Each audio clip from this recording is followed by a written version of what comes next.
अगली 15वीं पुतली की कहानी है सुंदरवती की कथा इस प्रकार है, जो कि सिंहासन बत्तीसी की 15वीं कहानी है। राजा विक्रमादित्य के शासनकाल में उज्जैन राज्य की समृद्धि आकाश छूने लगी थी। व्यापारियों का व्यापार अपने देश तक ही सीमित नहीं था, बल्कि दूर के देशों तक फैला हुआ था। उन दिनों एक सेठ हुआ जिनका नाम पन्नालाल था।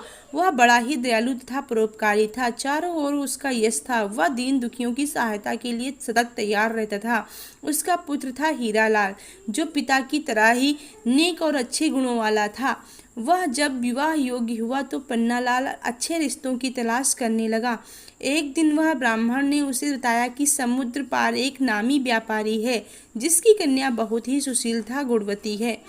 पन्नालाल ने फौरन उसे आने जाने का खर्च देकर कन्या पक्ष वालों के यहाँ रिश्ता पक्का करने के लिए भेजा। कन्या के पिता को रिश्ता पसंद आया और उनकी शादी पक्की कर दी गई। विवाह का दिन जब समीप आया तो मूसलाधार बारिश होने लगी। नदी नाले जल से भर गए और द्वीप तक पहुंचने का मार्ग अवरुद्ध हो गया। बहुत लंबा एक मार्ग था, मगर उससे विवाह की तिथि तक पहुंचना असंभव था। सेठ पन्नालाल के लिए यह बिल्कुल अप्रत्याशित हुआ। इस स्थिति के लिए वह तैयार नहीं था, इसीलिए बेचैन हो गया। उसने सोचा कि शादी की सारी तैयारियां कन्या पक्ष वाले कर लेंगे और किसी कारण बारात नहीं पहुंची तो उनको ताने सुनने पड़ेंगे और जग हंसाई होगी। जब कोई हल नहीं सूझा तो विवाह तय कराने वाले ब्राह्मण ने सुझाव दिया कि वह अपनी समस्या राजा विक्रमादित्य के समक्ष रखें। उनकी अस्तबल में पवन वेग से उड़ने वाला रथ है और उसमें प्रयुक्त होने वाले घोड़े हैं। उस रथ पर 8-10 लोग वर सहित चले जाएं और विवाह का कार्य शुरू हो जाएगा। बाकी लोग लंबे रास्ते से होकर बाद में सम्मिलित हो जाएंगे। सेठ पन्नालाल तुरंत राजा के पास पहुंचा और अपनी समस्या बताकर हिचकिचाते हुए रथ की मांग की। विक्रम ने मुस्कुराकर कहा कि राजा की हर चीज प्रजा के हित की रक्षा के लिए होती है, और उन्होंने अस्तबल के प्रबंधक को बुलाकर तत्काल उसे घोड़े सहित वह रथ दिलवा दिया। प्रसन्नता के मारे पन्नालाल को नहीं सूझा कि विक्रम को कैसे धन्यवाद करे। जब वह रथ और घोड़े सहित चला गया तो विक्रम को चिंता हुई कि जिस काम के लिए सेठ ने रथ लिया है कहीं वही कार्य भीषण वर्षा की वजह से बाधित न हो जाए।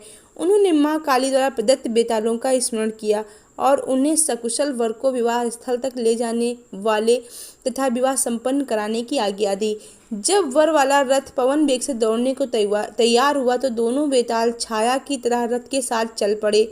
यात्रा के मध्य में सेठ ने देखा कि रास्ता कहीं भी नहीं दिख रहा है, चारों ओर पानी ही पानी है, तो उनकी चिंता बहुत बढ़ गई। उसे सूझ नहीं रहा था कि क्या किया जाए।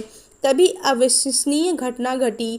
घोड़ों सहित रथ जमीन के ऊपर उड़ने लगा। रथ जल के ऊपर ही ऊपर उड़ता हुआ निश्चित दिशा में बढ़ रहा था। दरअसल बेतालों ने उसे थाम रखा था और विवाह स्थल की ओर उड़े जा रहे थे। निश्चित मुहूर्त में सेठ के पुत्र का विवाह संपन्न हो गया।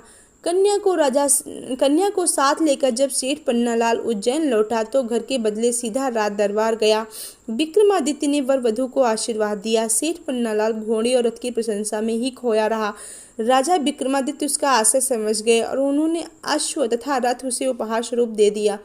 इस प्रकार से 15वीं पुतली की कहानी संपन्न होती है। दोस्तों, अगर आपको ये कहानी पसंद आई हो तो चैनल को लाइक, शेयर एवं सब्सक्राइब जरूर करिए। धन्यवाद।